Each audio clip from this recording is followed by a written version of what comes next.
Tuhan menjadikan Bani Israel terhambur ke seluruh penjuru mata angin. Maka mereka berpencar kemana-mana. Bahkan ada yang sampai ke Indonesia.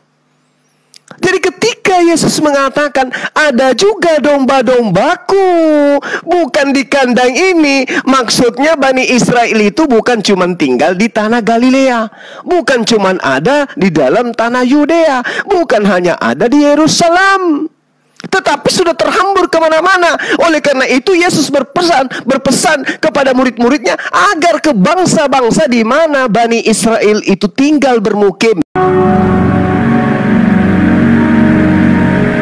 Berhubungan dengan adat istiadat Israel, ya, hukum yang berhubungan dengan kesehatan, kebersihan, penyakit, dan lain-lain. Kemudian ada juga hukum-hukum upacara. Ini adalah hukum-hukum Ka'bah mengatur upacara agama bangsa Israel yang menunjuk kepada sebetulnya itu Mesias, ya, itu Yesus Kristus. Dan hukum moral itu yang masih berlaku. Tapi kalau hukum upacara, sebagian hukum sipil itu bagi orang Israel itu tidak berlaku lagi. Tapi yang berlaku itu adalah hukum moral.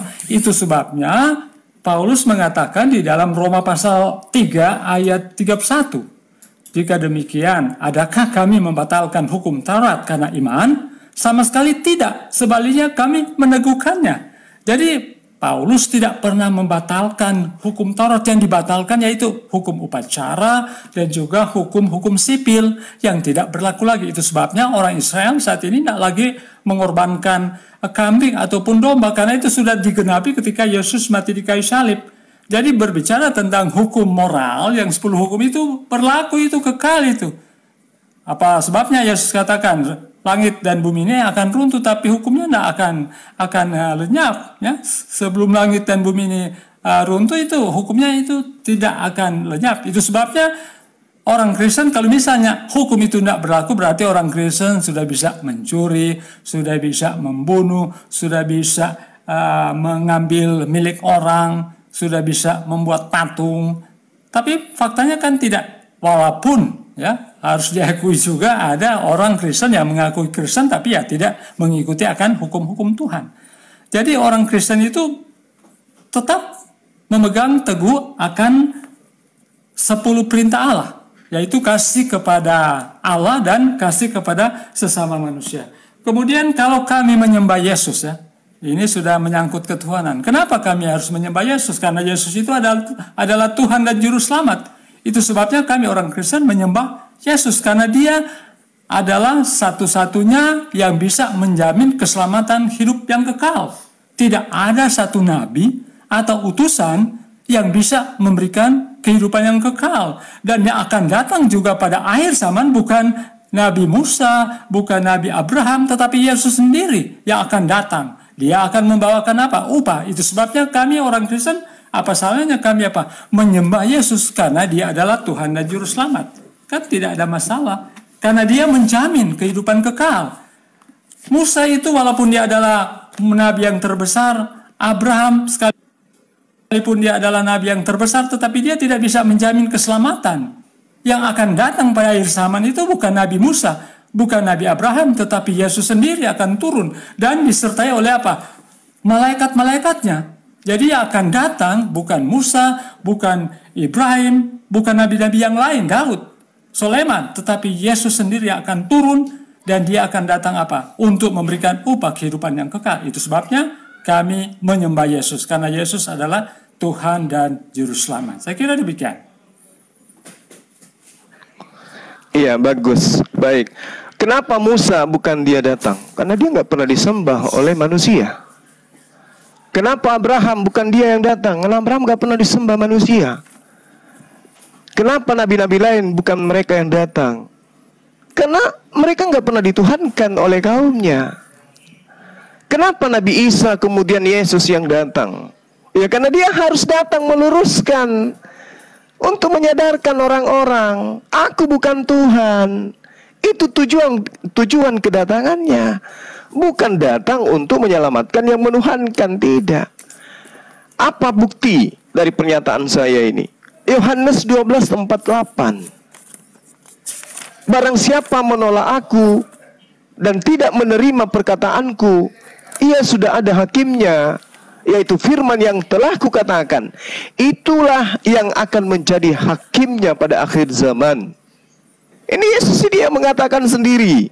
Makanya dia akan datang untuk menghakimi orang-orang yang menuhankan dirinya. Nabi Musa tidak datang, toh tidak ada yang perlu dia jelaskan. Kenapa kalian menuhankan aku di hadapan Tuhanku? Tidak perlu. Abraham juga demikian. Kenapa kalian menuhankan aku di hadapan? Tidak perlu. Makanya di Al-Quran diterangkan, wa izqala lahu ya Isa bin Maryam a anta qulta linnas, apakah engkau yang mengajarkan kepada manusia untuk menuhankan dirimu selain daripada aku? Dia ditanya. Pada saat dia datang mencari hakim, dia ingin membuktikan, aku ini bukan Tuhan. Aku ini bukan Tuhan. Makanya diterangkan di dalam kitabnya orang Yahudi, bahwasanya Tuhan itu bukan manusia. Tuhan itu tidak bisa terlihat dan seterusnya. Tuhan itu tidak bisa dibentuk dan seterusnya. Tapi kemudian ada pengajaran yang justru Nabi Tuhan yang dijadikan sebagai Tuhan. Jadi kedatangan Yesus itu bukan untuk menjadi Tuhan. Kedatangannya untuk menghakimi. Menghakimi siapa? Menghakimi manusia yang mempertuhankan dirinya. Tak percaya? Baca kitab saudara di dalam Matius 7. Bukan setiap orang yang menyeru aku Tuhan, Tuhan.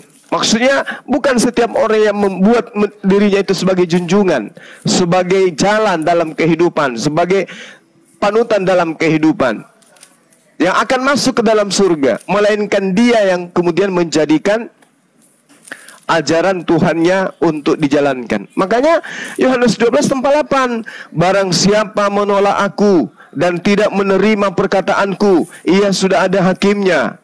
Jadi Yesus kemudian datang menjadi hakim, ya, untuk menguji perkataan-perkataan Yesus selama 3 tahun itu apakah ditaati oleh Bani Israel atau tidak. Kalau Kristen ini kan bukan Bani Israel. Kristen ini adalah oknum atau golongan yang kemudian dinubuatkan oleh Yesus sebagai orang neraka, yang diajarkan oleh ahli kitab. Celakalah engkau wahai ahli kitab, celakalah engkau orang Farisi, orang munafik, engkau menjelajahi daratan, menyeberangi lautan, mentobatkan orang masuk ke agamamu menjadi orang neraka, dan 2 kali lebih jahat.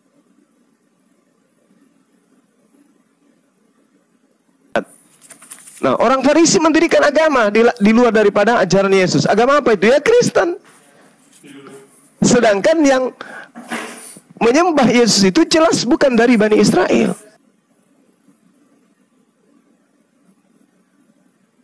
Tetapi dari Bani Farisi, pengikut Farisi yang menjadi pentuhan Yesus. Jadi sekali lagi, Yesus datang jangan dibanggakan.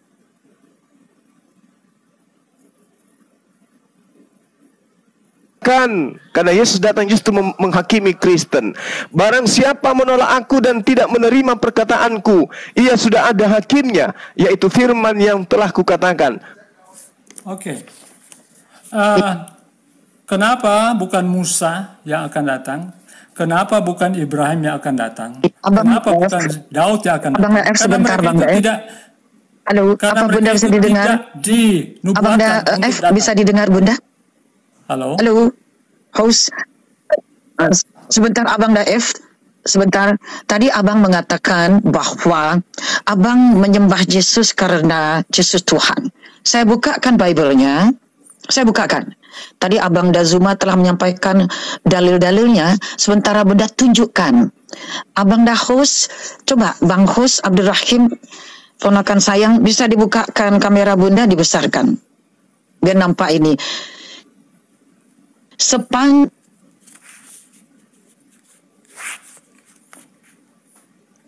Membaca di awal sampai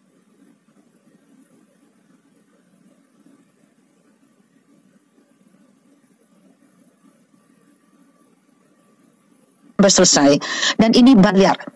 Bang Zuma belum tahu ya, Kristiani ini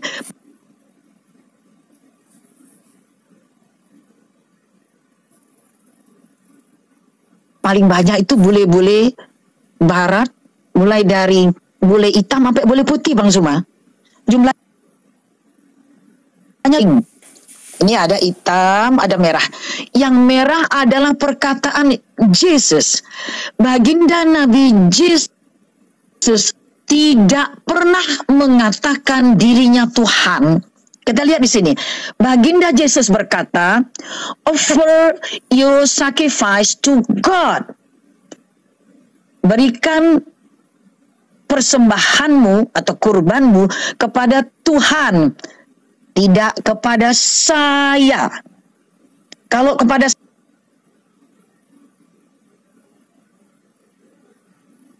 saya menjadi to me. Berarti kurban tidak kepada Yesus.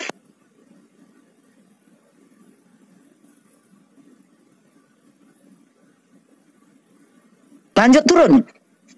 Lanjutkan. Kemudian dikatakan ketika mengatakan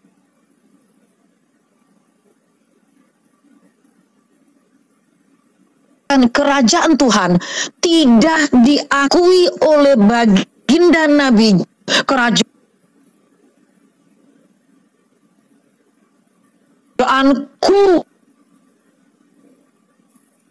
Lanjut. Matius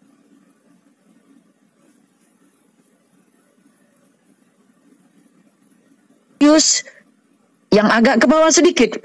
Pasal 6 kita lihat nih.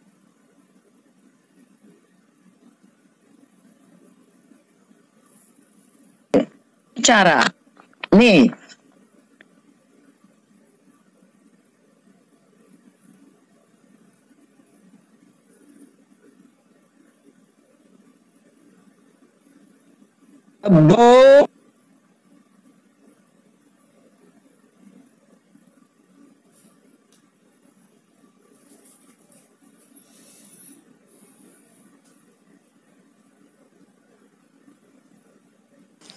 lanjut Bang pengikut Jalan Kristus, lanjut. Oke. Soleh ini Silakan. akan mendapatkan apa yang Anda minta.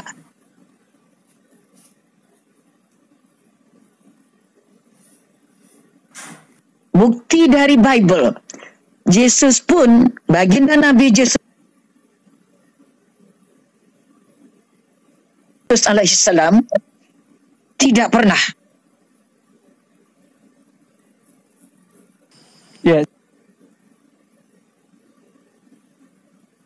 Silakan saudara. Oke, saya akan tanggapi ya. Kenapa bukan Musa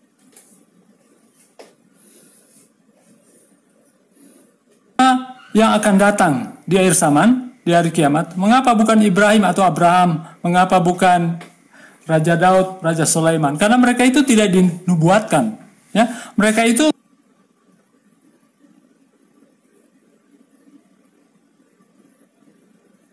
tidak dinubuatkan dalam Alkitab maupun dalam Al-Quran Anda bahwa mereka yang akan datang. Tapi yang dinubuatkan yang akan datang yaitu apa? Yesus Kristus sendiri. Kemudian kalau Anda katakan Yesus akan berkata, bukan semua orang yang berseru kepadaku Tuhan, Tuhan,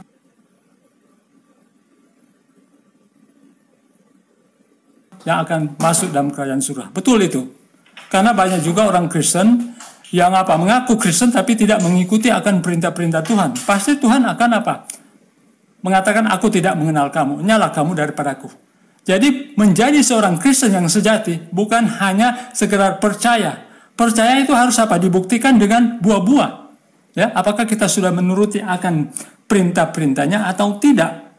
Kalau kita hanya mengaku sebagai pengikut Kristus tetapi kita tidak mengikuti akan hukum-hukumnya, itu nol besar itu. Itu sama dengan aku tidak mengenal kamu, nyala kamu daripadaku, kamu yang pembuat kejahatan. Tetapi ketika Yesus datang, ketika Yesus akan datang kembali, dia akan memberikan upah kepada kita. Tidak ada dalil dalam Alkitab, Yesus akan menghakimi kita, umat-umat Kristen yang percaya kepadanya, karena kita mentuhankan Yesus. Tidak ada dalilnya. Tidak ada satu dalil dalam Alkitab ataupun dalam Al-Quran, karena kita mentuhankan Yesus, kemudian kita akan diadili. Tidak. Dalam Wahyu pasal 1 ayat 7 dan 8 dikatakan, lihatlah, ia datang dengan awan-awan dan setiap mata akan melihat dia. Juga mereka yang telah menikam dia. Dan semua bangsa di bumi akan meratapi dia. Ya, amin. ayat 8, dan aku adalah Alfa dan Omega, firman Tuhan Allah yang ada dan yang sudah ada dan yang akan datang, yang Maha Kuasa. Inilah ya yang diucapkan oleh Yesus Kristus sendiri. Kemudian di Wahyu pasal 22 juga ayat 13 demikian. Abangda Felix, itu baru akan. Di Wahyu itu Abangda, itu baru dikatakan akan melihat. Jadi belum terjadi. Ya, akan melihat. datang. Sementara Sebabnya Bible yang Bunda tunjukkan itu ada di sini. Itu kan akan datang ketika hari kiamat, ketika belum dia terjadi, akan datang abangku, untuk menghakimi dunia ini, sekaligus juga dia akan apa? Membawa upah. Berarti abangku, untuk upah. Sesuatu yang ini abangku. Oke. Apa yang belum terjadi yang dibawakan dalam kitab Wahyu? Mau nggak abang saya kasih tahu dari mana datangnya kitab Wahyu itu? Pertama, ketika surat-surat dikirimkan, ini Paulus loh. Mantap ini bang. Kalau abang bilang dari Allah, saya tunjukkan. Bukan Paulus, Bunda. Ini Yohanes. Saya tunjukkan bang. Saya tunjukkan bang. Nah, Yohanes itu bang, itu baru muncul kapan bang? Yohanes itu baru muncul abangku. Kita belajar sejarah.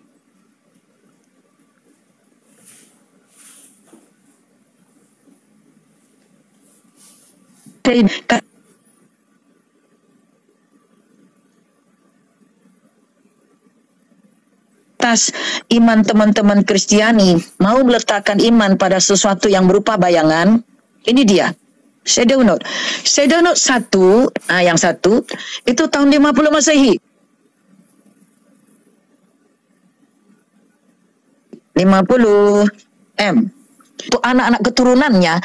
Itu karena saya umumkan, abangda mengikuti baginda Nabi Rasulullah SAW, Muhammad SAW, yang memerintahkan manusia untuk memberi nama kepada anak-anak keturunannya. Dengan ini saya umumkan, teman-teman Kristiani telah mengikuti syariat Islam. Takbir, Allahu Akbar. Tidak ada syariat baginda Nabi Yesus menerangkan, buatlah nama untuk anak keturunan kalian. Yang ada dari syariat Islam, semua orang Kristiani di dunia memakainya hari ini. Bunda, kami mempercayai perjanjian baru, perjanjian lama dan perjanjian baru. Bible ini, nama, tidak ada bang. Abang tidak perlu pakai nama kalau abang ikut Bible. Anda tidak percaya, tidak masalah. Oke. Itu kan dalam perjanjian baru, perjanjian lama pun tidak ada perintah baginda Nabi Musa, baginda Nabi Lut, baginda Nabi Daud, bahkan Yesaya pun tidak memerintahkan bikinlah nama untuk anak keturunanmu. Tidak pernah. Kalau abang mau ikut syariat Islam, ambil seluruhnya. Jangan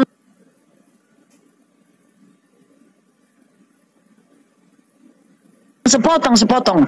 Orang Kristiani tidak berhak memakai nama. 200 tahun.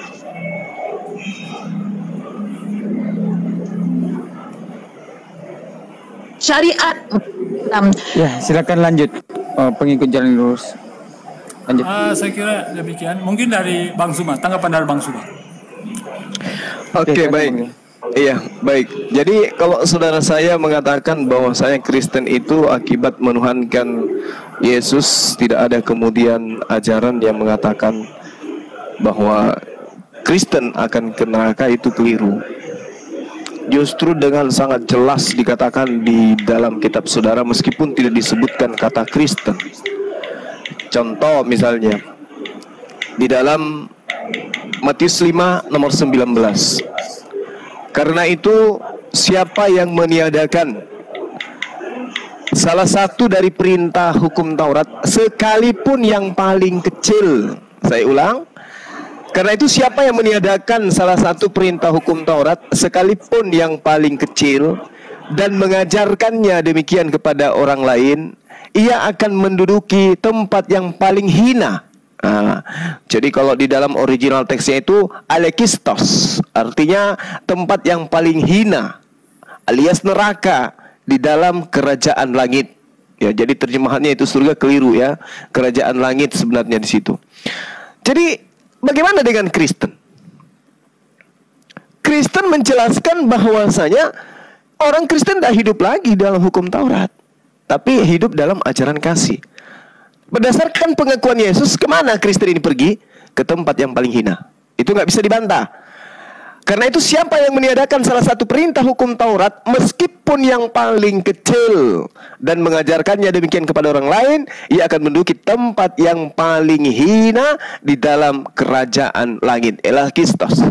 Nah, ini bukti bahwasanya Kristen itu semuanya akan dilemparkan ke neraka. Nggak bisa tidak. Kenapa? Karena Kristen itu berdasarkan pengajaran Paulus, dengan matinya Yesus, maka Kristen kemudian mengimani pembatalan hukum Taurat beserta segala ketetapan yang ada di dalamnya. Ini poin yang tidak bisa kemudian teman Kristen sembunyi dari sana. Karena memang Paulus ini adalah oknum yang tidak pernah taat kepada hukum Taurat. Setelah dia kemudian mengaku bertobat. Setelah mengaku bertobat, justru dia menganggap bahwasanya hukum Taurat itu adalah sampah. Itu pengakuan Paulus sendiri, bahwa hukum Taurat itu adalah sampah.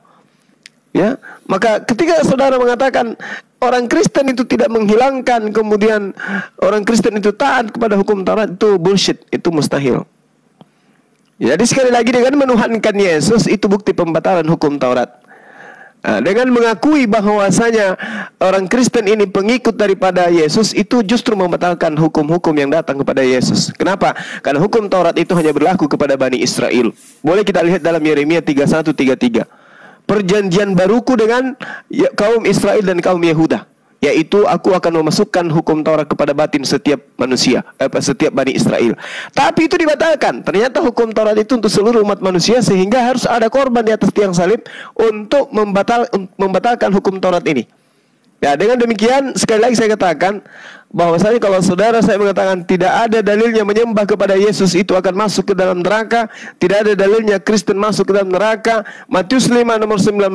Karena itu siapa yang menyediakan salah satu perintah hukum Taurat, sekalipun yang paling terkecil, apalagi menghilangkan menyembah kepada Tuhannya Yesus, mendudukkan Yesus sebagai Tuhan, tidak sunat makan babi dan seterusnya, maka perintahnya ia akan menduduki tempat yang paling hina di dalam kerajaan langit.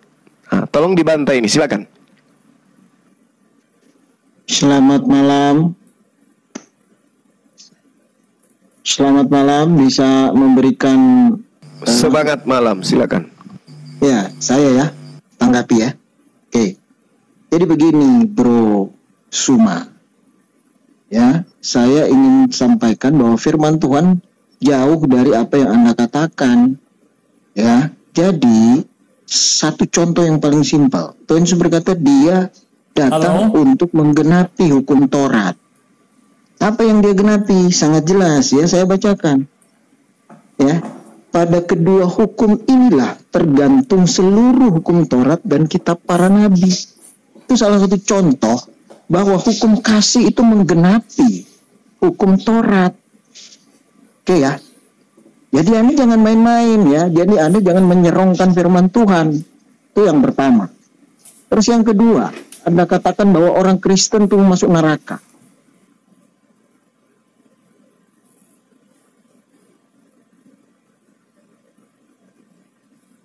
Anda itu menuduh dan fitnah justru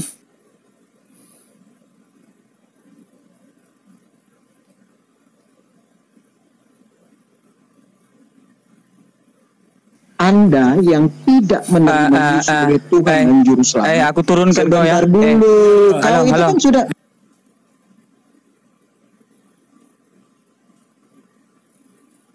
Win, sebentar dulu. Sebentar ini dulu. sini aku turunkan, kurang ajar kalau aku turunkan. Bukan begitu, saya bawa firman Tuhannya supaya ada penyeimbang. Jangan Anda main. Aku turunkan. Ya. Ya, ini lagi kurang ajar. Ya, harus ya. Kalau mau diskusi boleh, yang penting jangan antam pribadi.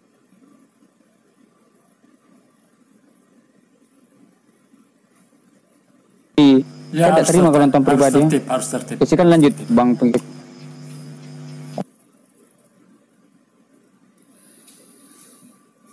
Oke, tanggapan saya ya. Jadi Brother Suma, jadi tidak ada hukum yang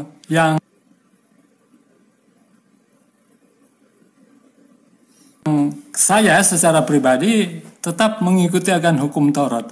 Yang tidak, yaitu hukum upacara. Kemudian kalau Anda bilang bahwa hukum 10 hukum itu hanya untuk orang Israel, bagaimana Allah akan menghakimi dunia ini kalau hukum itu hanya khusus untuk orang Israel? Ya kan? Penduduk dunia ini berapa miliar? Ada orang Kristen berbagai macam agama, suku, bangsa, dan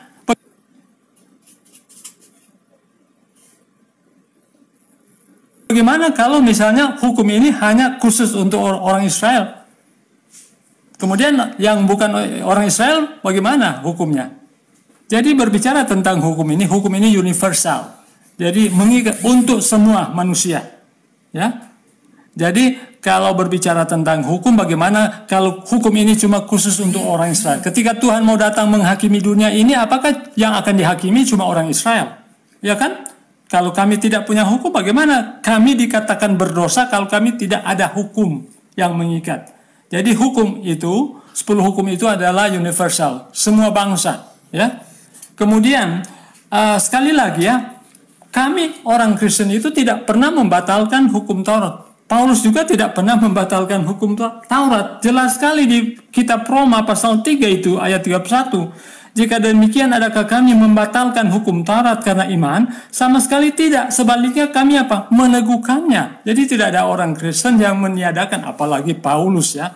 Sebetulnya yang meniadakan hukum yang Anda mungkin pahami itu adalah hukum upacara. Karena hukum upacara itu tidak berlaku lagi. Itu sebabnya kan ada orang-orang Yahudi ini tidak lagi mengorbankan kambing ataupun domba. Karena itu hukum-hukum upacara itu sudah tidak berlaku lagi. Itu yang dimaksud dengan yang tidak berlaku lagi. Tapi kalau hukum moral itu kekal itu. Kalau misalnya itu tidak berlaku, berarti kami orang Kristen sudah bisa membunuh dan melakukan melanggar hukum 10 itu. Kemudian tadi Anda bilang makan babi. Kebetulan saya orang Advent, saya tidak makan babi ya. Saya tidak makan haram-haram. Demikian.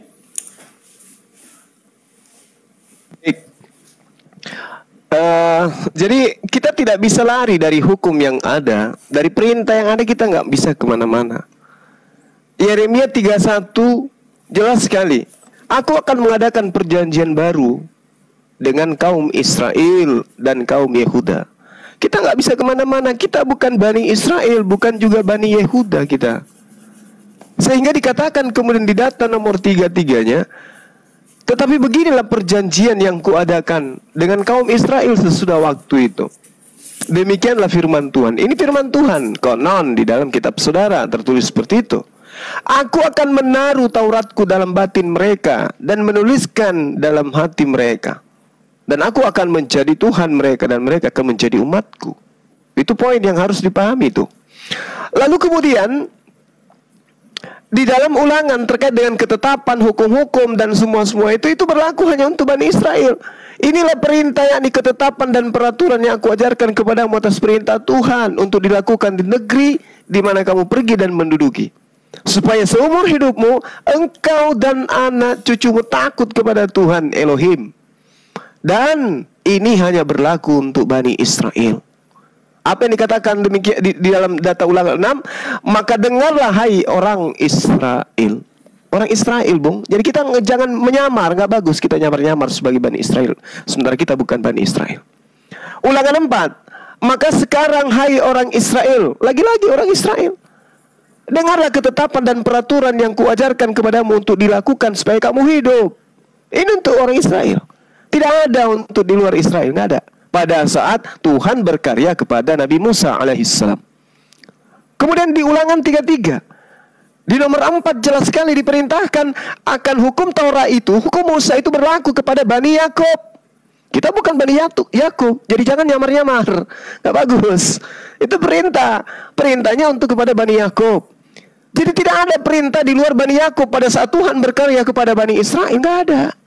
Ketika Yesus kemudian datang kepada Bani Israel, tidak ada perintah di luar Bani Israel, tidak ada. Makanya Yesus menganggap guguk orang yang di luar Bani Israel.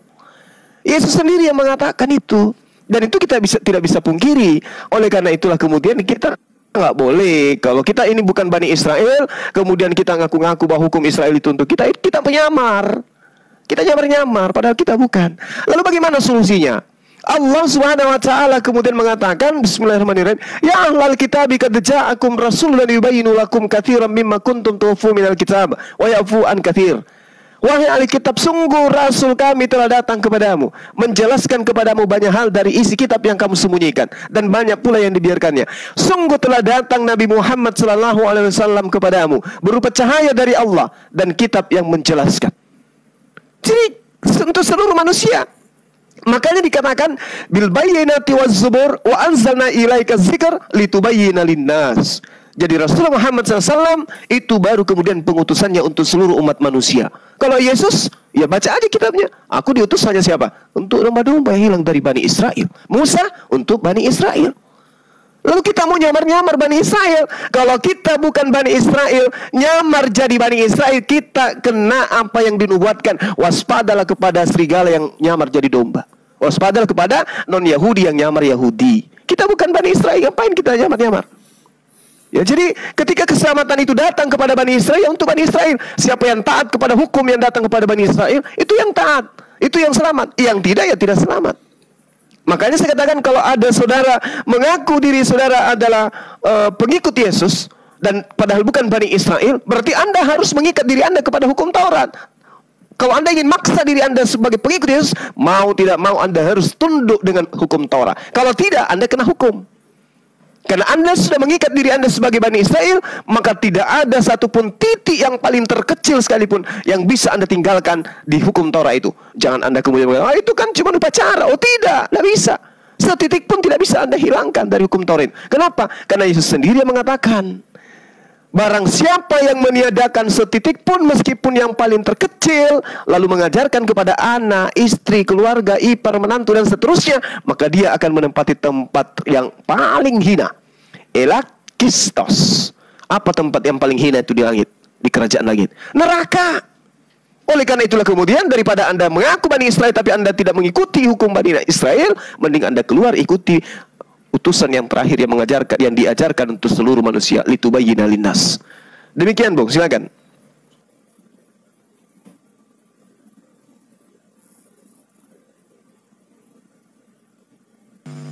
Ya, tertutup dia punya mic, Pak. Coba. Pengikut jalan lurus. Termute, Bang. Halo, Bang pengikut jalan lurus atau Bang Vera? Bang Vera. Sorry. Oke, sorry. Tadi ada. Oh, ya, oke. Ya, oke. Bisa didengar? Oke. Oh, bisa. Sekali lagi ya. Coba agak kecil suaranya, coba didekatkan mic-nya. Oke. Jadi berbicara tentang hukum ya. Hukum ini adalah universal. Karena Allah pencipta alam semesta ini adalah bukan cuma Allah orang Israel. Hanya kebetulan saja mungkin Allah itu ada pada waktu zaman Israel itu, ya. Tetapi Allah yang kita sembah ini adalah Allah pencipta alam semesta, Allah untuk semua manusia, makhluk, ya.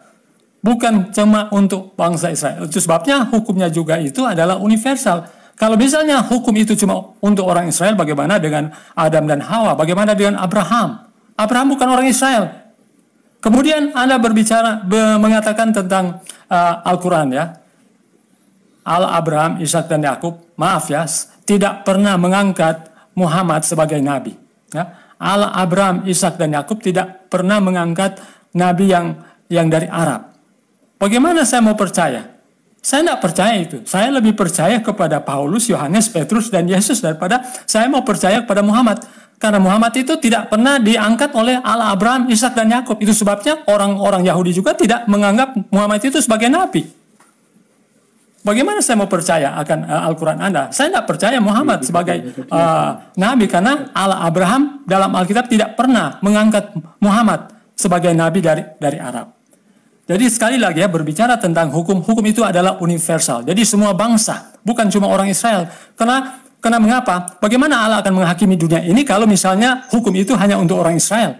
Kemudian kami orang-orang Indonesia, orang-orang orang-orang Jepang, orang Korea, orang Hong Kong akan dihakimi dengan apa? Kalau hukum itu hanya untuk orang Israel. Ya kan? Pastilah hukum itu adalah universal. Jadi semua manusia itu akan dihakimi sesuai dengan tentunya apa? Hukum yang ada, yang sudah dikeluarkan oleh Allah sendiri, yaitu 10 perintah Allah. hukum moral. Karena itu adalah kekal, tidak pernah dibatalkan. Seperti yang Anda katakan, oh Paulus sudah membatalkan. Tidak ya. Dalam dalam Roma pasal 3 ayat 31 dikatakan jelas ya.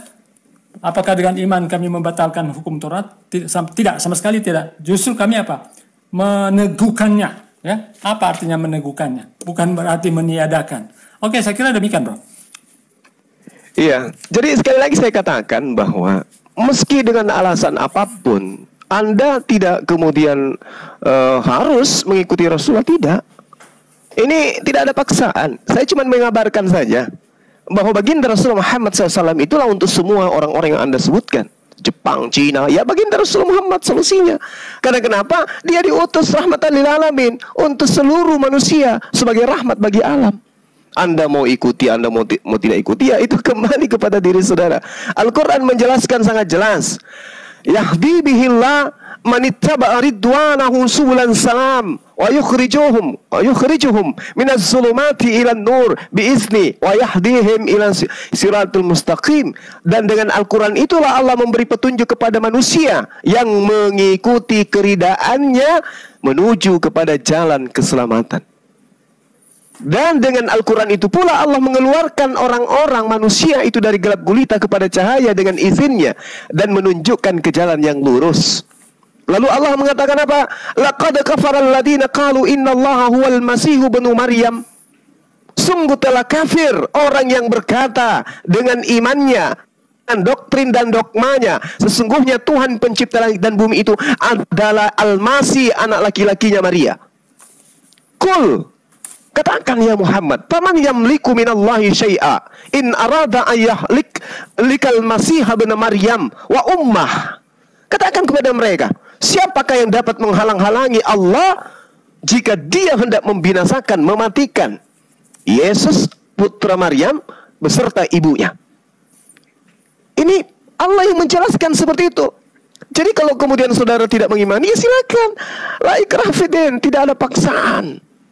Tetapi yang terpenting kemudian Anda harus sadari, hukum Taurat itu hanya untuk Bani Israel. Kemana lagi Anda akan mencari hukum selain daripada Anda menyamar sebagai Bani Israel? Sedangkan Yesus mengatakan, waspadalah kepada serigala-serigala yang nyamar menjadi domba. Artinya non-Yahudi yang nyamar-nyamar sebagai Yahudi. Karena hukum Yahudi itu hanya untuk Yahudi. Hukum Taurat itu hanya untuk Yahudi. Karena Anda bukan orang Yahudi dan tidak mampu kemudian melaksanakan apa yang diperintahkan Tuhan untuk orang Yahudi, maka ada sebagian yang dibatalkan. Yang mudah masih tetap dilakukan, tapi yang sesuai dengan Roma dan Yunani masih dilakukan. Nah ini saya katakan sesuatu yang keliru besar ketika kemudian hukum itu hanya berlaku kepada Bani Israel, tetapi Anda mengikat diri Anda dengan hukumnya negara lain. Ibarat kata ada hukum di luar Indonesia, aturan mainnya Jepang berlaku untuk rakyat Jepang, tapi Anda kemudian mengambil kitabnya mereka, buku undang-undang mereka, terjemahannya Anda gunakan untuk mengikat diri Anda dalam kehidupan Anda sehari-hari sebagai orang Indonesia. Saya katakan itu konyol. Nah, kembali kepada tema. Bahwasanya ketika Anda taat kepada Yesus, karena Anda sudah merasa sebagai Bani Israel, nyamar sebagai Bani Israel, Yesus akan mengikat Anda dengan poin-poinnya. Karena itu siapa yang meniadakan salah satu perintah dari hukum Taurat, ini untuk Bani Israel ini. Artinya kalau Anda nyamar menjadi Bani Israel, Anda terikat.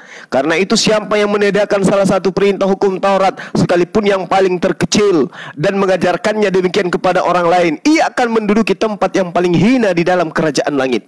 Anda mengikat diri Anda ke sana, sudah bukan untuk Anda mengikat diri Anda ke sana, sudah Anda mengikat diri Anda melanggar pula. Jadi ada dua kesalahan, mengikat diri Anda kepada aturan hukum Taurat, mengikat diri Anda sebagai pengikut Yesus, tetapi Anda tidak mengikuti aturan mainnya. Celaka 12 kali, udah jatuh, ketimpa tangga lagi. Nah, apa yang terjadi kemudian ketika ada orang yang melakukan kejahatan? Karena ini adalah tindakan kejahatan. Apa tindakan kejahatan itu? Contoh, Yesus mengatakan, Paulus mengatakan apa? Dahulu aku hidup tanpa hukum Taurat, akan tetapi sesudah datang perintah itu, dosa mulai hidup. Sebaliknya, aku mati, dan perintah yang seharusnya membawa kepada hidup, ternyata bagiku justru membawa kepada kematian. Artinya dia menuduh hukum Taurat yang harusnya membuat orang hidup, ternyata membawa kepada kematian. Lalu kemudian Paulus mengatakan apa lagi dalam Filipi 3? Sekalipun aku juga ada alasan untuk menaruh percaya pada hal-hal lahiriah, jika ada orang lain menyangka dapat menaruh percaya pada hal lahiriah, aku lebih lagi. Disunat pada hari ke-8 dari bangsa Israel, dari suku Benyamin. Aku orang Ibrani asli. Tentang pendirian terhadap hukum Taurat, aku orang Farisi. Itu jelas tuh. Tentang kegiatan aku menganiaya jemaat, tentang kebenaran dalam mentaati hukum Taurat, aku tidak bercacat, kata Paulus. Di dalam Roma 7 dia katakan, sebab waktu kita masih hidup dalam daging, hawa nafsu dosa yang dirangsang oleh hukum Taurat bekerja dalam anggota-anggota tubuh kita, agar kita berbuah bagi maut. Tetapi sekarang kita telah dibebaskan dari hukum Taurat. Coba, sekarang teman-teman Kristen dibebaskan dari hukum Taurat, sebab kita telah mati bagi Dia yang mengurung kita, sehingga kita sekarang melayani dalam keadaan baru menurut roh, dan bukan dalam keadaan lama menurut hukum Taurat. Masih Anda nggak bisa mengkiri ini, Anda nggak bisa lari dari sana. Ternyata orang Kristen itu dikatakan bebas dari hukum Taurat dan tidak lagi hidup menurut hukum lama, yaitu hukum Taurat. Kemana perginya orang ini? Ke dalam tempat yang paling terendah di dalam kerajaan langit, alias neraka. Jadi tidak bisa Anda mau lari, tidak bisa Anda lolos dari neraka. Sekali lagi saya katakan, orang-orang Kristen itu adalah penghuni neraka yang nyata di dalam kitabnya sendiri, tapi orang Kristen tidak sadari. Demikian, silakan.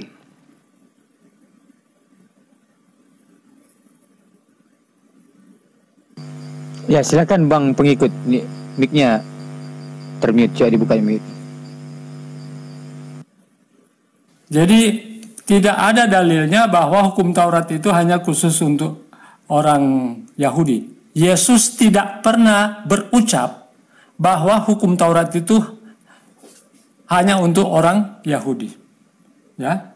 Jadi tidak ada satu dalil pun yang mengatakan atau Yesus mengatakan, "Hei, orang-orang Kristen, ini hukum moral ini hanya untuk orang Yahudi." Kemudian orang yang tidak melakukan hukum sekecil apapun itu, dia akan menduduki tempat yang terendah. Ya betul. Jadi namanya itu tidak menurut, pasti ya dia tidak akan mendapatkan kehidupan yang kekal. Orang yang tidak menurut, tidak patuh kepada Yesus, sekalipun itu kecil, itu sangat tentunya mempengaruhi akan kehidupannya nanti. Tetapi ketika kita percaya kepada Yesus, kita beriman kepada Yesus, ya pasti kita akan mendapatkan kehidupan yang kekal. Dan janji-janji Tuhan tentunya pasti. Seperti yang terdapat di dalam Yohanes 3 ayat 16. Karena begitu besar kasih Allah akan dunia ini, sehingga Ia telah mengaruniakan anaknya yang tunggal, supaya setiap orang yang percaya. Jadi setiap orang yang percaya, di sini tidak dikatakan setiap orang Yahudi. Setiap orang Yahudi yang percaya akan beroleh hidup yang kekal. Tidak disebutkan begitu, tetapi setiap orang. Kalau berbicara setiap orang berarti apa? Orang Indonesia, orang Arab, orang Amerika, orang Korea, orang Cina, orang Jepang, siapa saja kalau dia percaya kepada Yesus pasti tidak binasa melainkan beroleh hidup yang kekal. Dan hanya Yesus satu-satunya jalan keselamatan. Dalam Yohanes 14 ayat 6, kata Yesus kepadanya, "Akulah jalan dan kebenaran dan hidup. Tidak seorang pun datang kepada Bapa, tidak seorang pun datang kepada Allah di surga kalau tidak melalui Yesus." Jadi Yesus satu-satunya jalan. Di dalam Al-Quran Anda juga dikatakan Isa itu walaupun beda ya, Isa dan Yesus, tapi di dalam Al-Quran juga mengatakan bahwa Isa itu adalah jalan lurus yang harus diikuti. Tidak ada nabi di Al-Quran Anda adalah jalan lurus selain Isa. Demikian juga di Alkitab kami dalam Yohanes 14 ya. "Akulah jalan kebenaran dan hidup, tak seorang pun datang kepada Bapa kecuali melalui aku." Ya. Jadi jelas sekali jaminan bagi orang Kristen yaitu apa? Kehidupan yang kekal. Ketika kita percaya kepada Yesus sebagai Tuhan dan Juru Selamat, pasti kita akan apa? Selamat. Tetapi ketika kita percaya bukan berarti hanya percaya. Kita beriman kepada Yesus bukan berarti kita tidak melakukannya. Ketika kita beriman kepada Yesus sebagai Tuhan dan Juru Selamat, pasti kita akan mengikuti akan perintah-perintahnya, hukum-hukumnya, termasuk 10 perintah Allah, hukum moral. Dan Yesus tidak pernah mengatakan, "Hei orang Kristen, 10 hukum ini hanya untuk orang Yahudi." Tidak, dia tidak pernah mengatakan demikian. Ya. Coba Anda tunjukkan satu dalil bahwa Yesus pernah mengatakan bahwa hukum moral itu hanya khusus untuk orang Israel, bukan untuk orang Yahudi. Itu sebabnya Yesus katakan juga dalam Matius 28 ayat 19-20, pergilah kamu ke seluruh dunia apa? Jadikanlah semua bangsa muridku. Ini perintah agung Yesus. Berarti semua bangsa, bukan cuma orang Israel. Memang tadinya keselamatan itu hanya dikhususkan kepada orang istimewanya ya. Istimewanya itu orang Israel. Tetapi mereka menolak Yesus sebagai Mesias. Sehingga apa? Keselamatan ini diberikan kepada bangsa-bangsa. Setiap orang yang percaya. Yesus mengatakan, pergilah kamu ke seluruh dunia dan jadikan semua bangsa muridku. Dan baptiskanlah mereka dalam nama Bapa, Anak, dan Roh Kudus. Ini perintah agung Yesus. Jadi bukan cuma, pergilah kamu ke bangsa Israel. Pergilah kamu ke bangsa Arab. Pergilah kamu ke bangsa Indonesia. Pergi ke seluruh bangsa, brother. Jadi Yesus itu untuk semua bangsa. Bukan cuma untuk orang Israel. Jadi keselamatan ini hanya di dalam Yesus saja. Tidak ada nama lain yang bisa memberikan keselamatan selain Yesus. Host, mana Bang Juma host? Itu sih host. Jangan bicara. Kalau orang bicara jangan berbicara. Jangan dipotong orang bicara. Enggak, Bang Juma enggak terpental kayak itu. Iya, tahu, saya tahu. Kasih orang kesempatan berbicara, enggak apa-apa. Assalamualaikum host. Mungkin Bang Suma nggak dengar ya pernyataan saya ya? Iya, makanya berbicara sendiri aja tadi Bapak. Ini udah ada beliau. Maaf saya turunkan yang lain ya, soalnya mengganggu. Saya emosi kalau diganggu. Saya darah kalau diganggu. Saya ulang ya. Saya turunkan yang Mungkin lain. Brother Suma nggak dengar pernyataan saya ya? Iya, silakan Bang. Saya di report. Iya, silakan. Oke. Ya, silakan. Jadi sekali lagi ya, hukum itu adalah untuk semua orang. Yesus tidak pernah mengatakan bahwa hukum ini hanya khusus untuk orang Israel. 10 hukum ini, hukum moral ini, tidak pernah Yesus katakan ini hanya untuk orang Israel. Tetapi hukum itu untuk apa? Untuk seluruh. Itu sebabnya jaminan keselamatan itu juga diberikan kepada semua orang. Seperti yang terdapat di dalam Yohanes 3 ayat 16. Karena begitu besar kasih Allah akan dunia ini, sehingga ia telah mengaruniakan anaknya yang tunggal, supaya setiap orang yang percaya kepadanya tidak binasa, melainkan beroleh hidup yang kekal. Jadi dia tidak mengatakan, setiap orang Israel, atau hanya setiap orang Arab, atau hanya setiap orang Indonesia. Ini setiap orang, dia katakan setiap orang. Ya, kalau setiap orang kan itu tidak mengikat semua orang. Dan juga di dalam Matius 28 ayat 19-20, karena itu pergilah kamu ke seluruh dunia dan jadikanlah mereka semua bangsa muridku dan baptislah mereka. Ini perintah agung Yesus. Jadi dia mau untuk apa? Semua bangsa ini menjadi apa? Muridnya. Jadi dia tidak hanya memerintahkan untuk orang Indonesia saja menjadi muridnya, atau orang Yahudi saja menjadi muridnya. Memang keselamatan itu sebetulnya orang Yahudi ini, orang Israel ini diberikan hak yang khusus. Tetapi ketika mereka menolak Yesus sebagai Mesias, maka keselamatan itu diberikan kepada setiap bangsa. Barang siapa yang percaya kepada Aku tidak binasa, melainkan beroleh hidup yang kekal. Ini setiap orang, bukan hanya setiap orang Israel, setiap orang Arab, setiap orang Indonesia, siapa saja tentunya yang percaya kepadanya. Percaya ini bukan hanya sekedar percaya. Kalau bilang, saya percaya, tapi kalau tidak melakukannya, itu sama ada bohongnya. Kita diselamatkan oleh iman kepada Yesus. Ketika kita beriman kepada Yesus, pasti kita akan menuruti akan perintah-perintahnya. Salah satunya tentunya apa? Hukum moral, yaitu 10 perintah Allah. Dan sekali lagi, Yesus tidak pernah mengatakan bahwa 10 hukum ini, hukum moral ini hanya untuk orang Israel. Tidak pernah dia mengatakan demikian. Tidak ada satu dalil pun yang mengatakan Yesus pernah mengatakan, ini hukum moral ini hanya khusus untuk orang Israel. Tidak ada itu, brother. Oke, saya kira demikian. Terima kasih. Oke, baik. Jadi gini ya, sekali lagi saya katakan, kita dudukkan dulu bahwasanya hukum Taurat itu memang untuk Bani Israel. Itu dulu. Data yang kita gunakan itu data. Di dalam Ulangan 33 dijelaskan di data nomor 4, Musa telah memerintahkan hukum Taurat kepada kita, suatu milik bagi jemaah Yakub. Ini harus diakui dulu ini. Gak boleh kemudian kita ngadi-ngadi ngaku bahwa hukum Taurat itu untuk seluruh manusia. Tidak ada dalilnya. Kalau dikatakan tidak ada, Yesus mengatakan untuk Bani Israel, dan tidak ada dalilnya bahwa hukum Taurat itu untuk seluruh umat manusia. Yang ada untuk Bani Israel. Itu yang harus diikutin. Di data nomor 5-nya, ia mencari Raja Yesulan. Ketika kepala-kepala bangsa datang berkumpul, yakni segala suku Israel bersama-sama. Ini jelas ini. Kemudian di data nomor 10-nya dikatakan, mereka mengajarkan peraturan-peraturanmu kepada Yakub, hukum-hukummu kepada Israel. Mereka menaruh ukupan wangi-wangian di depanmu dan korban bakaran terhadap seluruh di atas mezbahmu. Kita nggak boleh kemudian mengklaim bahwa hukum Taurat itu adalah untuk kita. Kalau kita kemudian mengaku bahwa itu untuk kita, bahwa kita ini menyamar. Di dalam data nomor 21 dikatakan, memilih bagian terutama, sebab di sanalah tersimpan bagian panglima. Ia datang kepada para kepala bangsa itu. Dilakukannya kebenaran Tuhan, serta penghukumannya bersama-sama dengan orang Israel.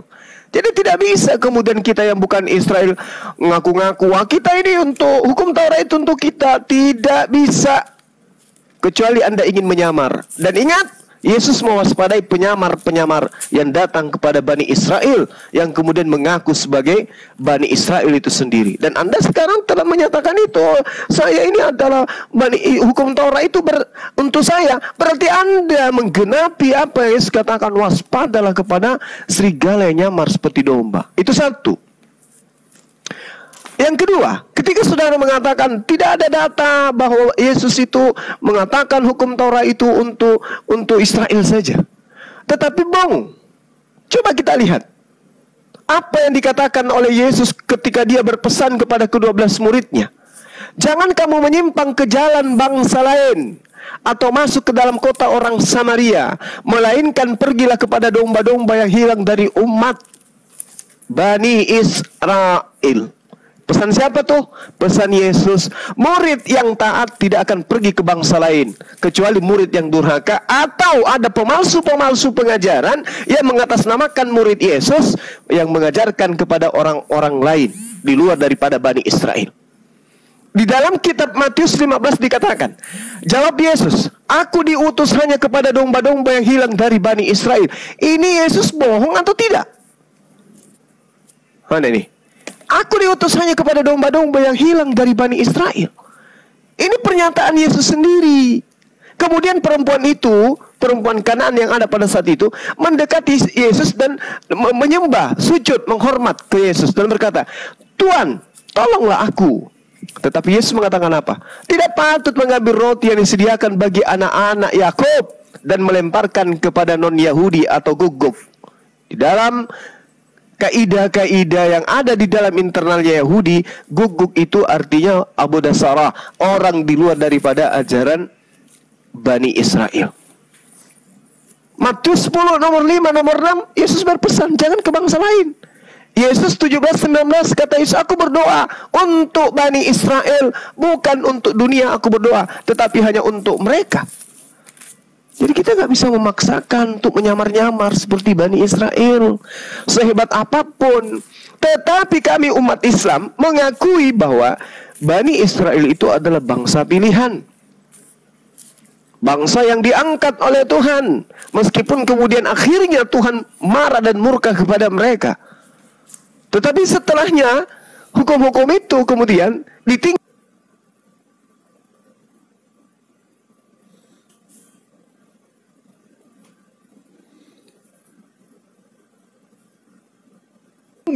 lalu Allah mendatangkan hukum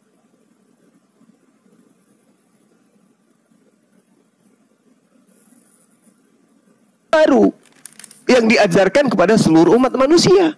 Ini yang kami imani. Jadi kalau saudara mempertahankan ajaran orang Yahudi, Anda bukan Yahudi. Berarti Anda adalah penyamar Yahudi. Makanya saya katakan tadi, tolong Anda sikapi apa yang kemudian Yesus katakan, bahwasanya di dalam Matius 13 nomor 50, lalu Tuhan mencampakkan orang jahat ke dalam dapur api neraka. Di sanalah akan terdapat ratapan dan gertakan gigi. Siapa penjahat yang dilemparkan ke neraka ini? Mereka yang tidak melakukan kehendak Tuhannya Yesus. Itu. Siapa yang tidak melakukan kehendak Tuhannya Yesus? Anda baca di Matius 7. Mereka adalah golongan orang-orang yang bernubuat, bermujizat, mengusir setan atas nama Yesus. Itu orang mana tuh? Hindu, Buddha? Islam atau Kristen. Nah, untuk itulah kemudian saya hanya ingin mengajak saudara saya berpikir bahwasanya kalau Anda mengikat diri Anda kepada hukum Taurat, maka jangan menjadi Advent. Anda harus menjadi praktisi Yudaism yang betul-betul tunduk dan patuh kepada apapun yang paling terkecil di dalam hukum Taurat. Karena itu pengajaran Yesus. Karena itu siapa yang meniadakan salah satu perintah hukum Taurat, bukan hanya perintah yang Anda maksudkan, semua 600 lebih perintah itu harus tidak boleh ditiadakan. Dan barang siapa yang meniadakan dan mengajarkan kepada orang lain, maka dia akan menempati tempat terhina. Nah, itu yang perlu saudara pahami dan saudara renungkan. Kalau kami umat Islam, kami beriman kepada Yesus, dia adalah Nabi dan Rasul untuk Bani Israel. Kemudian datang Rasul dan Khataman Nabiin, baginda Rasul Muhammad SAW, yang memuliakan beliau, yang mengajarkan kemudian menyembah kepada Tuhannya para Nabi, Tuhan yang Yesus perkenalkan. Demikian, silakan. Saya mau ulangi, percakapan Yesus dengan perempuan itu terdapat di mana, brother? Halo? Sebentar, begini, pengikut jalan. Sorry. Begini, karena beliau ini kan pakai data. 15. Bisa nggak? Matius 15, sorry bang. Matius 15 itu bang, di data 24 sampai 26 kalau nggak salah. Silakan. Lanjut, host, silakan. Oke, Matius 15. Ya. Jadi begini, bang pengikut jalan lurus. Mohon ini karena kita kan di sini diskusi ya, maksudnya dialog gitu. Bisa nggak dibacakan gitu dalilnya gitu loh. Kalau misalnya menyampaikan sesuatu pakai dalil gitu. Karena jujur aja yang saya dengar ini kayak jauh dari dalil gitu. Kalau mendekat sih tidak masalah, tapi ini jauh. Saya selalu tunjukkan dalil yang Yohanes 3:16 kan, karena begitu besar dan seterusnya. Kemudian juga di Matius 28 ayat 19-20 itu kan dalilnya juga itu. Kemudian tentang hukum. Lanjut. Ya, Jadi saya mau bantah bahwa Yesus itu hanya untuk orang Israel. Kalau kita baca dalam Yohanes 10 ayat 16, ada lagi padaku domba-domba itu harus kutuntun, juga yang mereka akan mendengarkan suaraku, dan mereka akan menjadi suatu kawanan dengan satu gembala. Jadi rupanya masih ada juga domba-domba yang lain yang di luar kandang. Jadi Yesus datang itu bukan hanya untuk orang Israel, tapi juga masih ada orang-orang yang di luar kandang yang harus dia tuntun untuk apa? Datang menjadi satu kawanan domba. Itu sebabnya dalam Matius 28 ayat 19 dan 20 ya, host boleh baca itu ya, Matius 28 ayat 19 dan 20 itu jelas sekali ya, perintah agung Yesus, pergilah kamu ke seluruh dunia dan jadikan semua bangsa muridku dan baptislah mereka dalam nama Bapa, Anak dan Roh Kudus. Itu semua bangsa, itu perintah Yesus. Jadi kalau Yesus itu cuman khusus orang Yahudi, pasti dia tidak akan memerintahkan murid-muridnya untuk apa? Pergi ke seluruh dunia untuk menjadikan mereka pengikut Yesus. Kemudian Brother Suma juga menyinggung tentang nabi-nabi palsu ya, ajaran-ajaran palsu yang menyamar. Siapa yang menyamar? Ya, siapa yang menyamar? Sebetulnya tidak ada yang menyamar.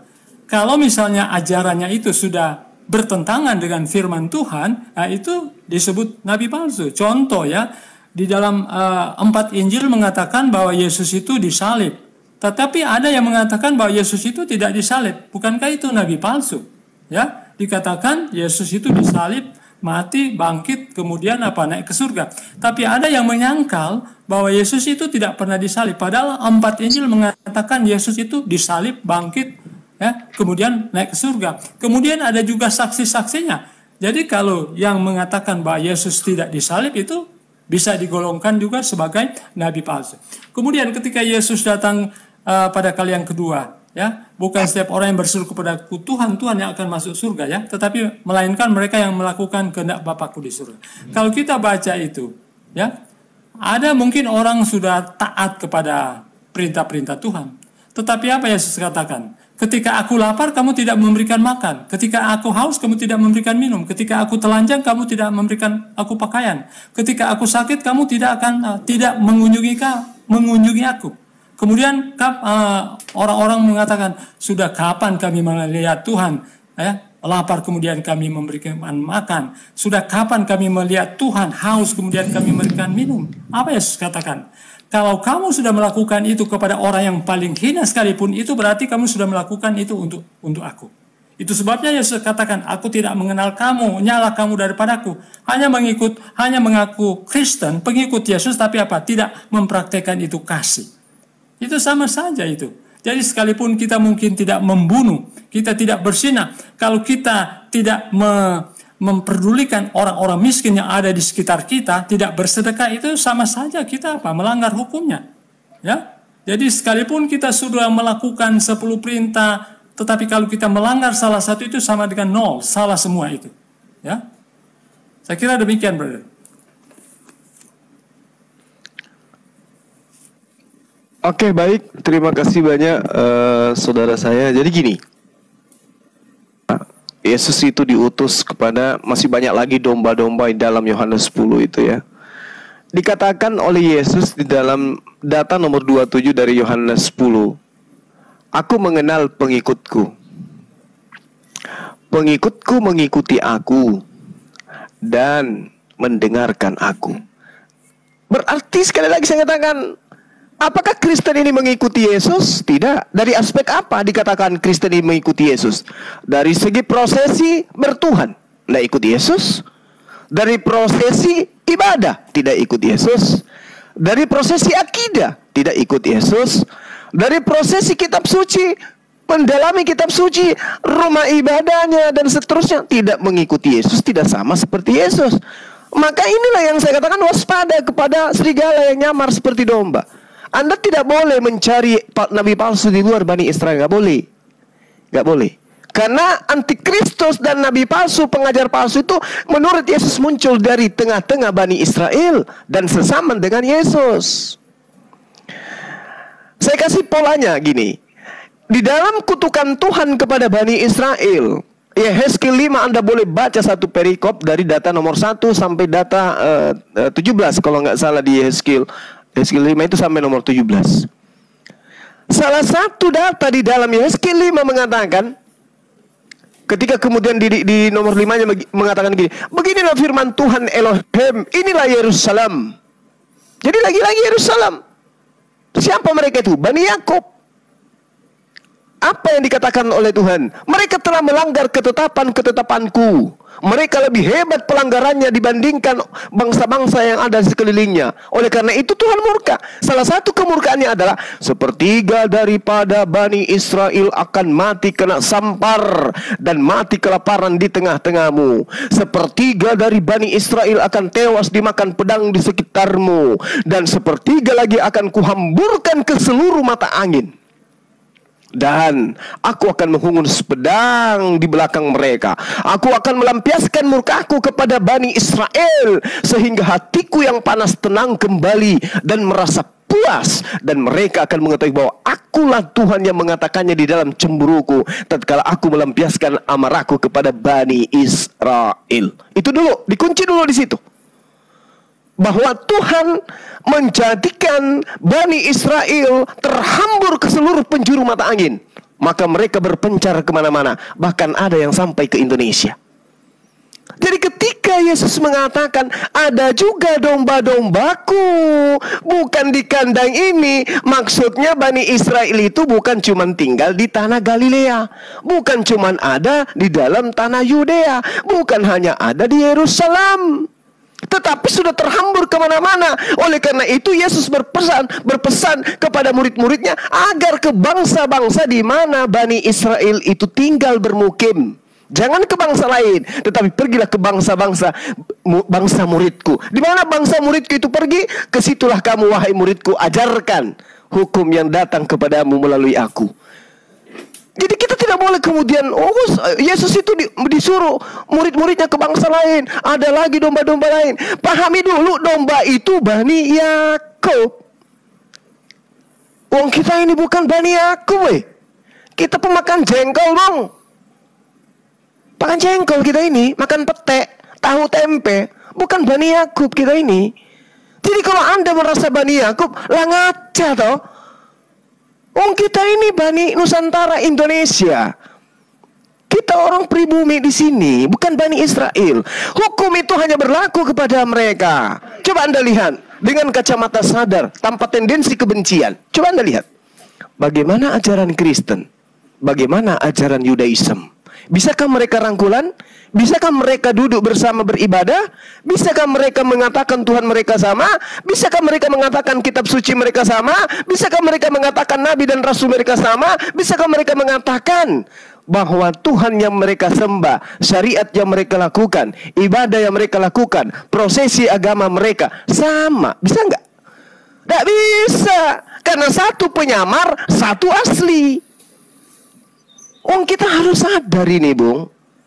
Sadar sesadar-sadarnya. Kenapa? Ini adalah kunci keselamatan kita kelak. Salah kita memahami ini oleh karena ego terhadap, gengsi terhadap apa yang kita imani, maka selesai kita nantinya. Apa kata Yesus? Yohanes 13:50 itu tadi.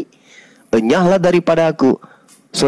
Dia katakan bahwa orang berbuat jahat akan dilemparkan ke dalam dapur api neraka. Siapa yang jahat itu? Bani Israel. Hukum-hukum itu tidak ngena kepada kita. Ketika Musa datang mengatakan, jangan engkau makan babi, maka orang Arab, orang Eropa, orang Indonesia, orang Jepang makan babi, nggak kena hukum. Nggak apa-apa makan babi. Ketika hukum itu berlaku kepada Bani Israel, nggak apa-apa. Nggak masalah. Karena hukum itu hanya mengikat mereka. Kalau misalnya ada orang menyembah batu pada saat Bani Israel kena hukum, jangan ada ilah lain di hadapanku. Orang Israel tidak boleh nyembah batu. Bangsa di luar Bani Israel boleh kena hukum. Tidak. Kenapa tidak kena hukum? Tidak ada aturan Tuhan kepada mereka. Aturan Tuhannya hanya kepada manusia bangsa yang dipilihnya, yaitu Bani Israel.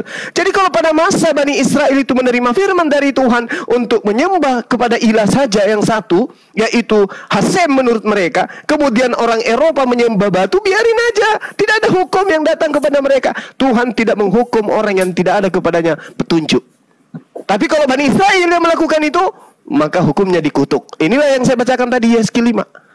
Nah, sekali lagi saudara, Anda boleh mengaku kami ini adalah pelanjut Yesus, Bani Israel kami ini dan tapi ingat, Yesus mewaspadai orang-orang yang kemudian disebut orang Farisi. Lalu ingat, Kristen itu dibentuk oleh orang Farisi. Siapa orang Farisinya? Tadi saya membantu Anda untuk mengetahui apa yang dikatakan oleh Paulus tentang dirinya. Akurat, lengkap, disunat pada hari ke-8. Akulah Paulus. Akulah Paulus dari bangsa Israel. Akulah Paulus dari suku Benyamin. Akulah Paulus orang asli Ibrani. Tentang pendirianku, aku dalam Taurat, aku adalah orang Farisi. Kata Yesus, hati-hati kepada orang Farisi. Orang Farisi menyeberangi lautan, menjelajahi daratan, mentobatkan orang non-Yahudi menjadi orang neraka. Dan 2 kali lebih jahat daripada itu. Satu-satunya orang Farisi yang mendirikan agama di luar Yahudi hanya Paulus, dan agama itu adalah Kristen. Dan Anda ada di dalamnya. Ini yang saya khawatirkan. Silakan.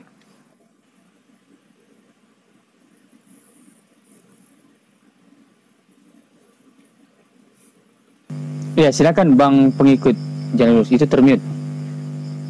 Paulus itu adalah rasul dari Yesus yang ajarannya tidak bertentangan dengan ajaran Yesus. Ya. Kemudian ajaran-ajaran moral dari Paulus itu adalah ajaran moral yang sesuai dengan juga ajaran yang diajarkan oleh Yesus. Sekali lagi saya mau katakan, ya, bahwa orang Kristen, Anda bilang tidak mengikuti Yesus. Anda, saya lihat di sini sangat menghakimi. Bagaimana Anda tahu bahwa orang Kristen itu tidak mengikuti Yesus? Sedangkan kami itu apa? Mengikuti ajaran Yesus. Apakah Anda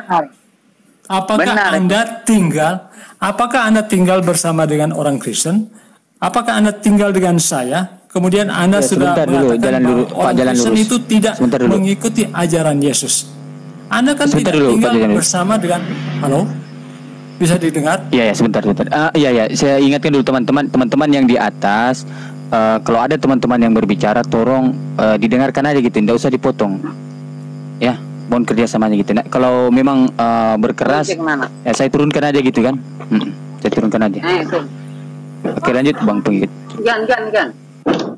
Oke, jadi Brother Suma tidak tinggal bersama dengan orang Kristen. Bagaimana Anda tahu bahwa orang Kristen itu tidak menuruti akan mengikuti akan perintah-perintah Yesus?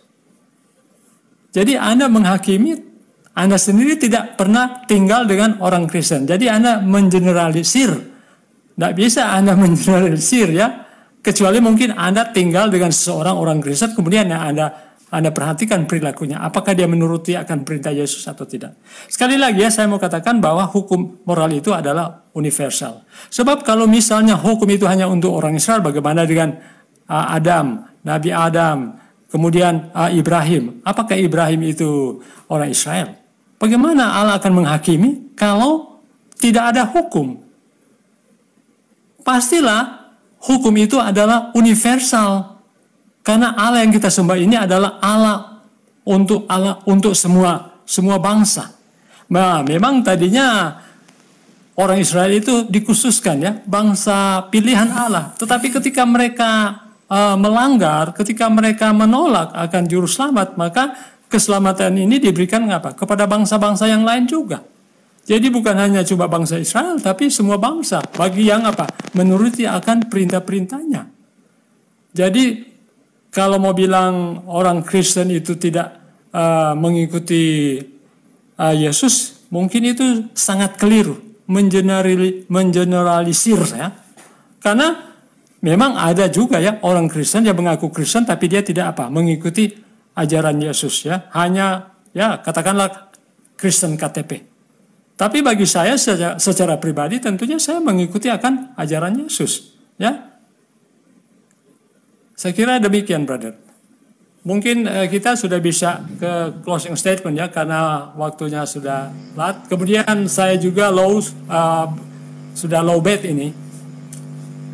Baik, Bang. Sekali lagi, Bang. Habis ini kita closing, boleh ya? Ya, silakan. Oke, baik. Saudara saya mengatakan bahwasanya Bang Suma itu tidak ngerti tentang Kristen karena Bang Suma nggak pernah tinggal sama orang Kristen. Nggak perlu saya tinggal dengan orang Kristen, Bang, untuk mengetahui bahwa Kristen itu seperti apa. Nggak perlu.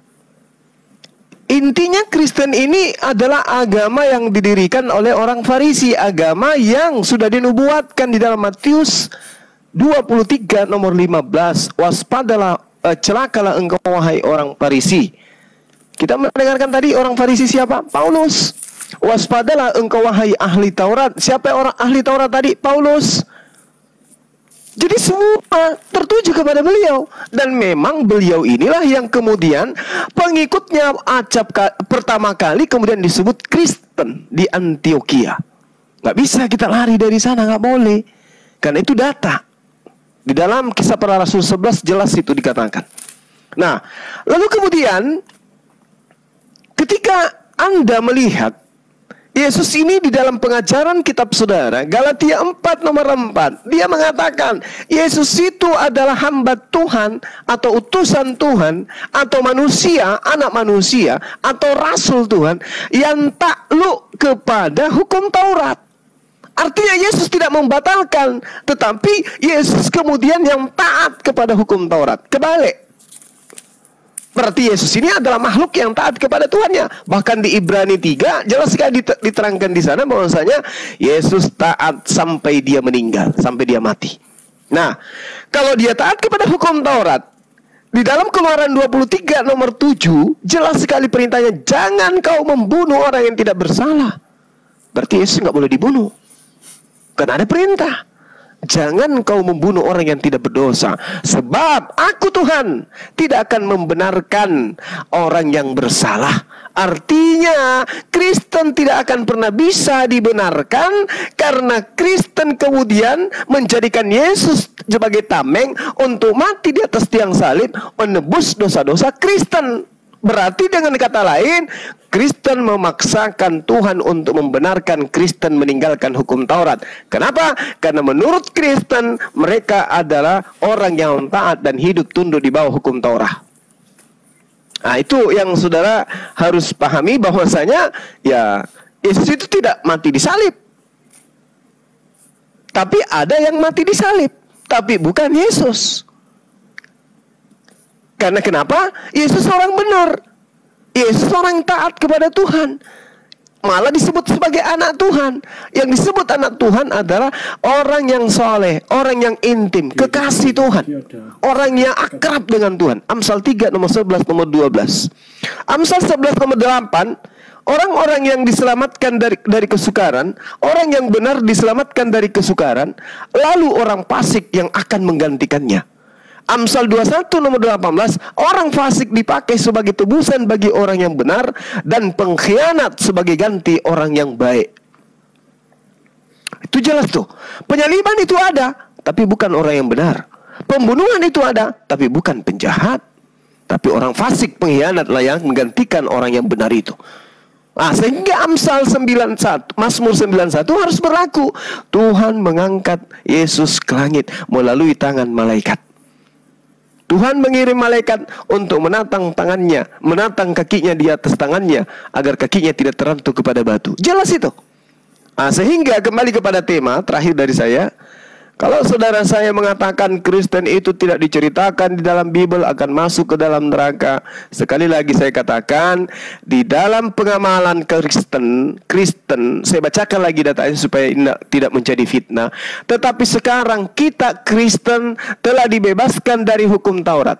Saya ulang, kita telah dibebaskan dari hukum Taurat. Kita di sini adalah pengikut Paulus. Siapa pengikut Paulus? Kristen.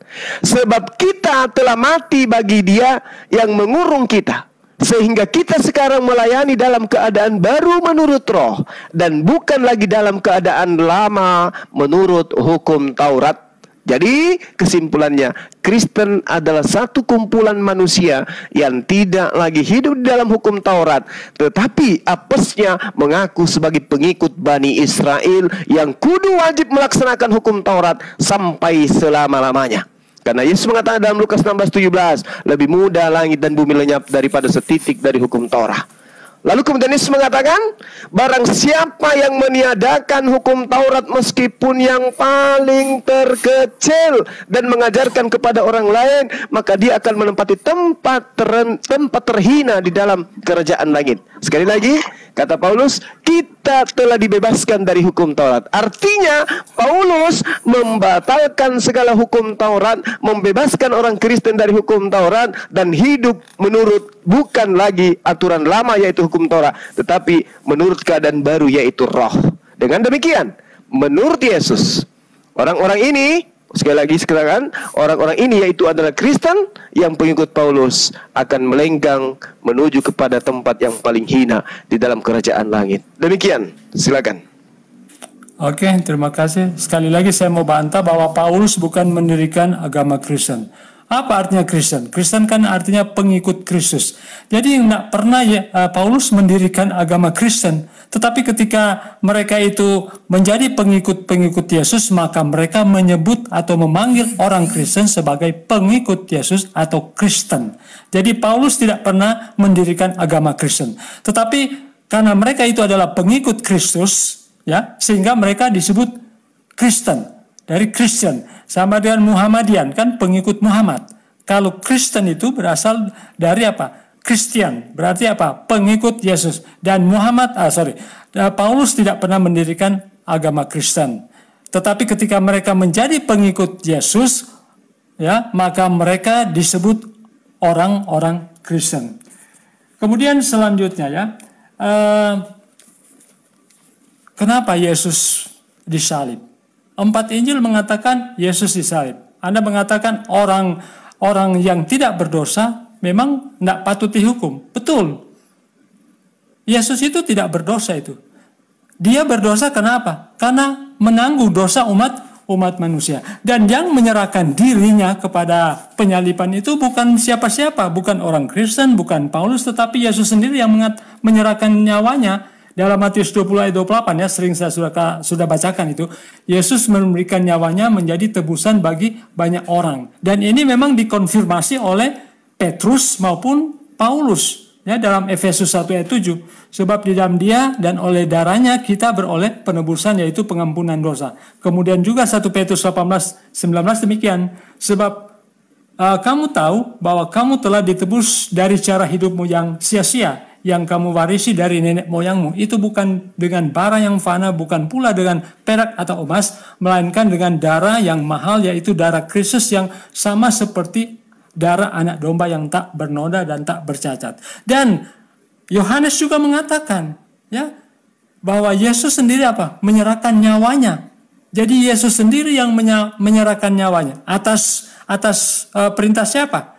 Ya, atas perintah Bapaknya. Karena Yesus kan tidak berbuat sesuatu tanpa perintah Bapa. Jadi apa yang Yesus katakan itu atau lakukan itu atas tentunya apa? Perintah Bapa. Dan sekali lagi ya, Paulus tidak pernah membatalkan hukum Taurat. Dalam Roma pasal 3 ayat 31. Jika demikian, adakah kami membatalkan hukum Taurat karena iman? Sama sekali tidak. Sebaliknya kami meneguhkannya. Itu sebabnya orang Kristen saat ini tetap memeliharakan hukum Taurat. Walaupun tentunya tidak bisa dipungkiri ada juga orang-orang Kristen melanggarnya. Demikian saudara, bro. Mungkin itu closing statement saya ya. Iya. Mungkin itu closing statement saya. Silakan, bro. Baik. Saya closing berarti ya teman-teman. Sekali lagi saya katakan kepada teman-teman sekalian bahwasanya kalau kita mencari data di dalam kitabnya saudara Kristen bahwa Yesus itu diutus untuk seluruh umat manusia, itu menurut Yesusnya nggak ada. Menurut Yesus sendiri itu nggak ada. Sementara yang diminta untuk dipercayai adalah Yesus, bukan orang-orang yang ada di sekeliling Yesus. Sehingga solusi yang ditawarkan kemudian oleh Al-Quran adalah mengimani adanya utusan Tuhan yang kemudian datang sebagai penuntun manusia kepada jalan kebenaran, yang mana keberadaannya itu diutus kepada seluruh umat manusia. Nah, kita kalau ingin menjadi seperti saudara kita yang Kristen ini, ya kalau hanya berbekal kemudian doktrin dogma boleh. Tetapi kalau kita mencari data bahwa keberadaan daripada Yesus itu adalah untuk seluruh umat manusia, itu tidak akan pernah bisa kita temukan. Kecuali perintah di dalam Matius 28 nomor 19 adalah bahwa Yesus itu menginginkan memberitakan Injil kepada setiap makhluk gitu ya. Beritakanlah Injil kepada seluruh umat manusia dan seterusnya. Tetapi data itu kemudian akan mempersulit kita, disebabkan karena apa yang dipraktekkan teman Kristen hari ini itu tidak sesuai dengan pengajaran Yesus. Contoh nih, di dalam Matius 28 nomor 19, karena itu pergilah, jadikanlah semua bangsa muridku, dan baptislah mereka dalam nama Bapa dan Anak dan serta Roh Kudus. Oke, itu misalnya dijalankan. Tetapi coba lihat teman-teman Kristen, di data nomor 20-nya. Dan ajarlah mereka melakukan segala sesuatu yang kuperintahkan kepadamu. Apa yang kita lihat hari ini terhadap orang Kristen?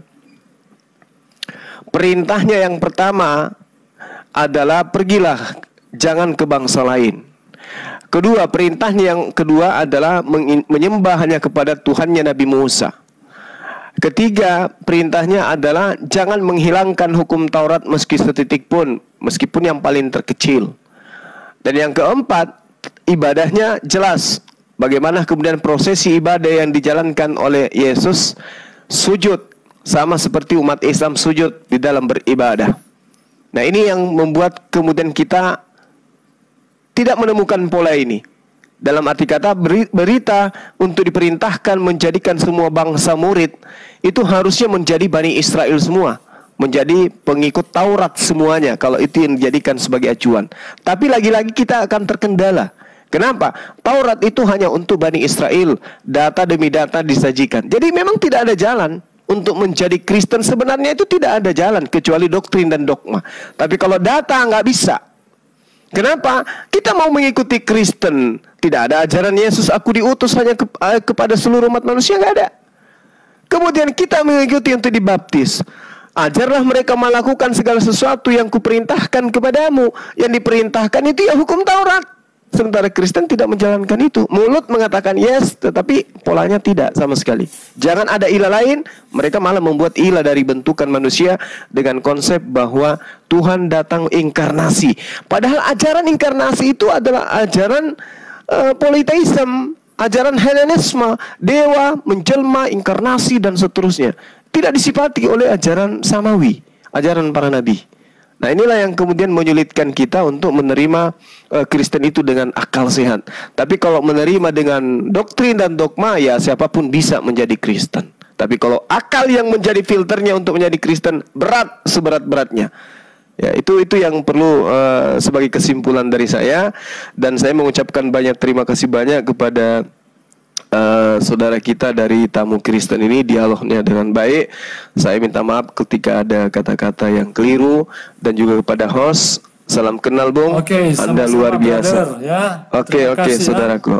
Thank you. Sama-sama. Dan juga host dan juga rekan-rekan yang lain. Shalom ya. Baik, silakan. Baik. Salam.